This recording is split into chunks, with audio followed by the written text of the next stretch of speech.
நான் பாடும் பாடல் வெற்றிக்கு பிறகு ஆர். சுந்தரராஜன் அடுத்து எடுக்கும் படத்துக்கு ஒரு வீட்டை வாங்கும் அளவுக்கு யார் பணம் கொடுக்கிறார்களோ அவர்களுக்குத்தான் அடுத்த படத்தை இயக்க வேண்டும் என்று எண்ணிக்கொண்டிருந்த வேளையில் ஏவிஎம் நிறுவனம் 2 லட்சம் பணத்தோடு வந்து ஆர். சுந்தரராஜனை அணுகியது. அவருக்கு 2 லட்சம் பணத்தையும் கொடுத்து அடுத்த படத்தை இயக்க சொன்னார்களாம்.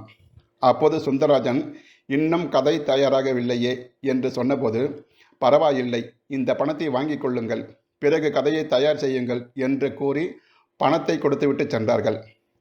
அந்த பணத்தை வாங்கி ஓர் இடம் வாங்கி சொந்த வீடு கட்டினார் சுந்தரராஜன்.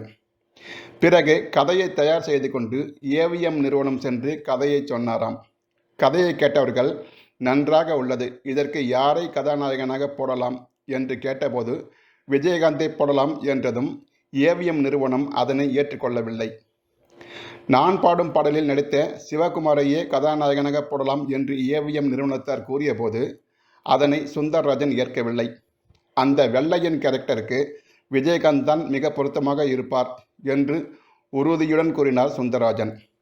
உடனே ஏவிஎம் நிறுவனத்தார், அப்படியானால் நாங்கள் கொடுத்த பணத்தை திருப்பி கொடுத்து விடுங்கள் என்று கூறினார்களாம். இதை கேட்டதும் ஆர். சுந்தரராஜனுக்கு என்ன செய்வது என்று தெரியாமல் மிகவும் சோகத்துடன் ஏவிஎம் நிறுவனத்திலிருந்து வெளியே வந்தார். அவர் கொடுத்த பணத்தில் வீடு கட்டியாயிற்று.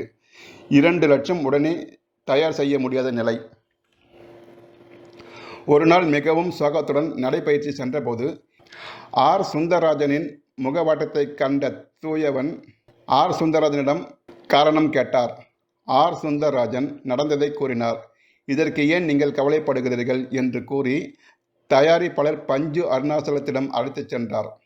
பேச வேண்டியதை பேசி முடித்த பின் தூயவன் 2 லட்சம் பணத்தை கொடுத்து அந்த படத்தை தான் தயாரிப்பதாக கூறினார். அந்த 2 லட்சத்தை வாங்கி வந்து ஏவிஎம் நிறுவனத்திடம் கொடுத்துவிட்டு அந்த பிரச்சனையிலிருந்து வெளியில் வந்தார் ஆர். சுந்தரராஜன். தூயவன் தயாரிப்பில் ஆர். சுந்தரராஜன் இயக்கத்தில் விஜயகாந்த் கதாநாயகனாக நடித்து மாபெரும் வெற்றி பெற்ற திரைப்படம்தான் வைதேகி காத்திருந்தாள்.